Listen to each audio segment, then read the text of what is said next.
Sob a superfície de tudo em torno de nós, há uma série de descobertas e aventuras incríveis que deixaram essas coisas em nossas vidas cotidianas. A maioria de nós passa todos os dias sem sequer saber dessas histórias. Uma necessidade que todos os homens têm. As pessoas urinam por volta de 1 a 2 litros por dia.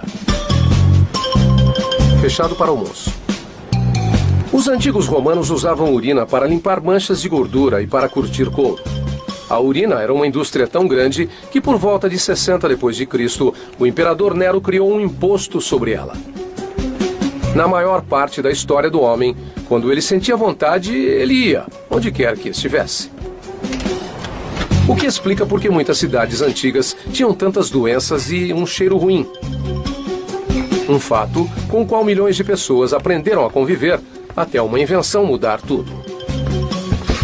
Uma invenção que, junto com algumas outras, formaria um sistema para nos livrarmos dos dejetos humanos de maneira mais saudável que nunca. Ela tornou nossas casas e nossas cidades mais seguras e mais saudáveis. É muito fácil subestimar a glória que há na descarga de um vaso sanitário, o trono da civilização. O vaso é o assento da civilização. Se pensarmos em tudo, é grande coisa, mas na verdade, os encanamentos e os vasos foram os salvadores da civilização. Se não fosse pelo vaso sanitário, a descarga moderna e os encanamentos, o mundo não teria avançado. Os antigos impérios mais bem-sucedidos entenderam que para serem uma grande civilização deviam ter um ótimo sistema de esgotos. Os romanos tinham uma deusa, Cloacina, que cuidava de tudo que tivesse a ver com esgoto e água que saía da cidade. Eles a adoravam e confiavam nela para fazer com que os dejetos e as doenças deixassem a cidade. Isso era muito importante para eles e quando eles iam a outra parte do mundo para se estabelecerem, a primeira coisa que construíam eram os banheiros. Chamamos de banheiros, mas o componente-chave deles não era o lugar para tomar banho, mas sim os vasos. Às vezes tinham 12, talvez 20 assentos alinhados na mesma sala. A água corria debaixo do assento. Todos os homens, líderes da cidade, políticos, soldados, todos iam lá e conversavam horas a fio fazendo suas necessidades. Todas elas, e depois saíam e os dejetos desciam em aquedutos imensos. E esses aquedutos ainda existem até hoje. Depois da queda do Império Romano, vasos e esgotos, como muitos outros avanços, desapareceram da civilização ocidental. Até 1100 anos depois, quando Sir John Harington da Inglaterra inventou a descarga. Sir Harington era mais conhecido em seu tempo como cortesão, poeta, escritor e afilhado da Rainha Elizabeth. Mas foi sua descarga inventada em 1596 que garantiria seu lugar na história para sempre, como o John do vaso sanitário. A maior inovação de sua descarga, que ele chamava de Ajax, foi a adoção de uma cisterna que liberava água para a cuba, lavando-a efetivamente.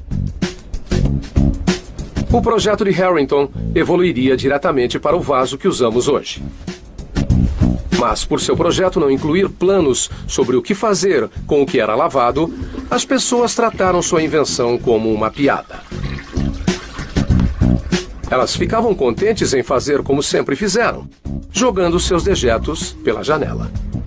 Com mais gente se mudando para as cidades e mais lixo sendo acumulado, você não podia jogar tudo na rua, então foram construídos enormes escoadouros, fossos enormes e profundos que levariam anos, talvez, para serem enchidos.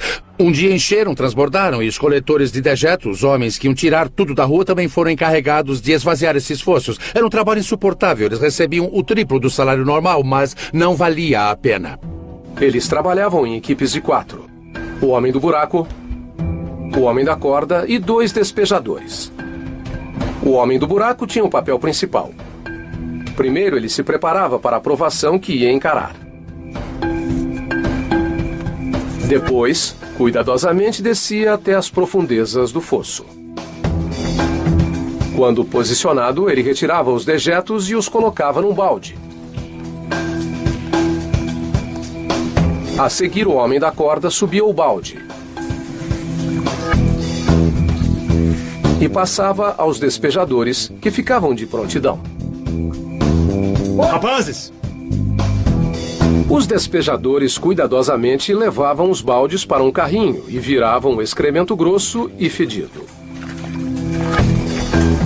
Depois voltavam para buscar mais.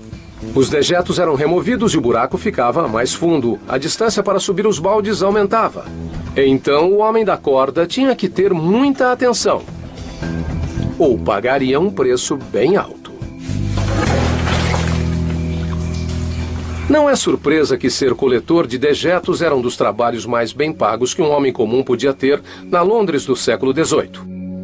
Esse sistema existiu por quase 150 anos, até a reintrodução do vaso sanitário de John Harrington tomar a Inglaterra de assalto. Mas seu uso causou grandes problemas a princípio. Antes do vaso sanitário resolver o problema de esgoto, ele o piorou muito.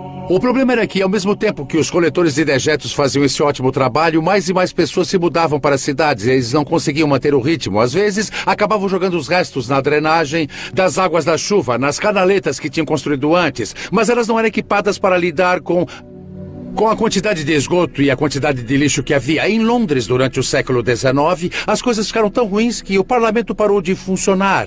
Eles tiveram que parar o governo porque o cheiro era muito ruim. Os membros do parlamento pegaram as antigas cortinas penduradas ali a vida toda, pegaram elas, enrolaram em suas cabeças e saíram correndo do prédio. Hoje o Joe usa o banheiro do restaurante. O verão de 1858, quando o fedor ficou tão ruim que o parlamento não podia mais ignorar o problema, ficaria conhecido como o Grande Fedor de Londres. A solução do parlamento foi criar um novo emprego para ajudar a manter os esgotos limpos. Esses homens eram apropriadamente chamados de homens da descarga. Como os coletores de dejetos limpavam as ruas e os fossos, o homem da descarga tinha a tarefa bem mais perigosa de lavar entupimentos dos labirintos de esgotos escuros e mortais. Trabalhando nas sombras dos homens da descarga estavam os toshers. Os toshers não eram funcionários de ninguém. Eles trabalhavam para si mesmos. Eles reviravam esgotos esperando encontrar objetos de valor. De acordo com algumas estimativas, 100 mil homens, mulheres e crianças, em torno de 5% da população de Londres, ganhavam suas vidas no esgoto. Mas era um trabalho perigoso. O ar era letal. Os gases dos dejetos podiam envenenar até os homens mais fortes. Não havia mapas do labirinto de esgotos e era fácil se perder para sempre. Depois de perceberem que tinham que ter mais do que só um vaso sanitário grande, era preciso ter esgotos e drenagem que tirasse aquilo da cidade e levasse para longe da sociedade. Eles construíram esses aquedutos parecidos com os dos romanos. Depois disso, o vaso sanitário assumiu seu lugar correto como trono da civilização.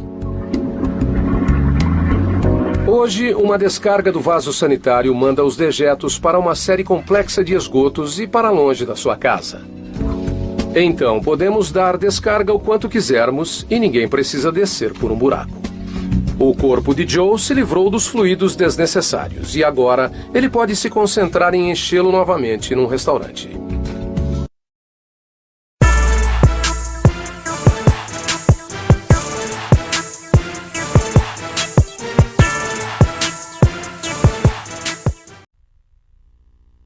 Nós temos a tendência de não pensar muito neste mais humilde dos aparelhos domésticos, contanto que ele faça o que foi fabricado para fazer. Mas como a maioria das máquinas que inventamos para fazer o nosso trabalho sujo, ele passa despercebido. Mas é quase impossível imaginar a vida sem o vaso sanitário.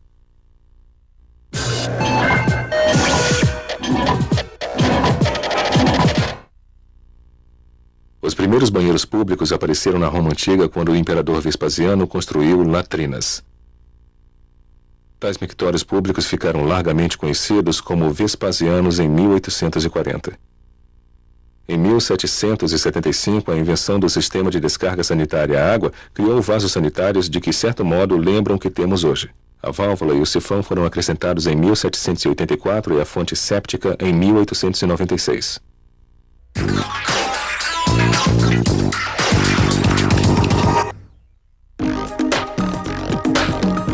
Um vaso sanitário é um objeto do dia a dia cuja fabricação requer vários dias de trabalho.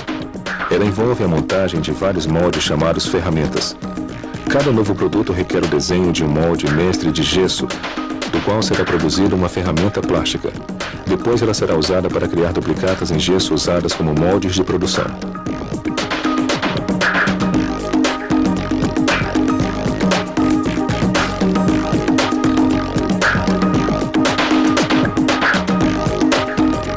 O molde de gesso de produção de um vaso sanitário é feito de 6 ferramentas diferentes que têm que ser montadas. Seu tempo de vida é de apenas 2 meses. O processo começa com uma mistura de água e gesso de acordo com uma receita precisa, depois o líquido é despejado neste buraco de preenchimento da ferramenta. Quando o gesso endurece, pode-se desenformar. Eles batem na ponta da junção no molde de gesso com um martelo de borracha para não danificar o gesso.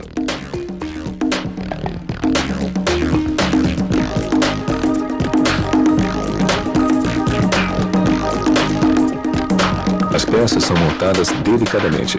O vaso sanitário toma forma suavemente. É neste mesmo molde que depois a argila será colorida.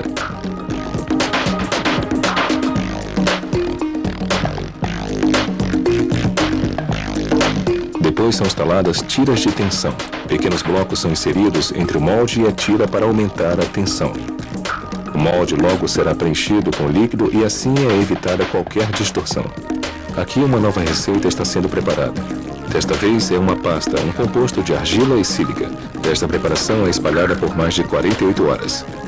Agora é instalado o núcleo, a parte superior do molde. Agora pode ser feito o preenchimento.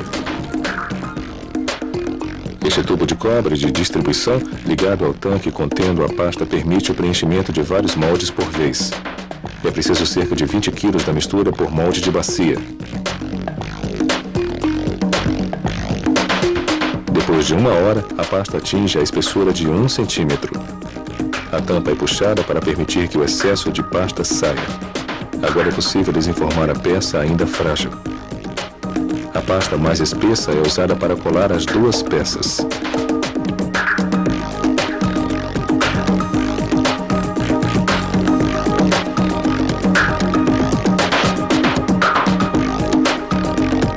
Eles abrem buracos e desenformam os conjuntos. O vaso sanitário agora está moldado. Então, para obter uma aparência perfeita, eles retiram uma pequena faixa formada pelo excesso de pasta adesiva.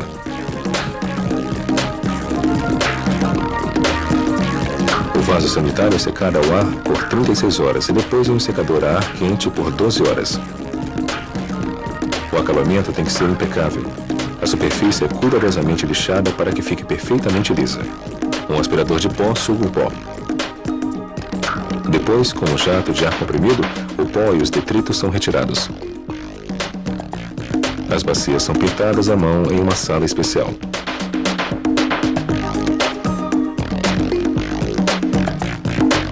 Os tanques d'água são pintados por um robô automatizado.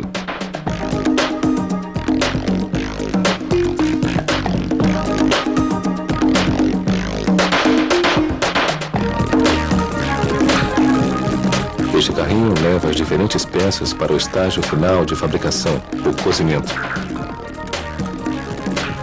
Os vasos sanitários ficam neste forno na altíssima temperatura de 1176 graus centígrados por 23 horas. É preciso isso tudo para fundir a argila e a sílica. A tinta fica dura e brilhante e está tudo pronto. Os vasos sanitários e as diferentes bacias agora têm formas mais elegantes do que no passado, mas a fabricação de cada um deles vai passar pelos mesmos passos básicos de construção, envolvendo 20 kg de pasta e quase 4 dias de trabalho.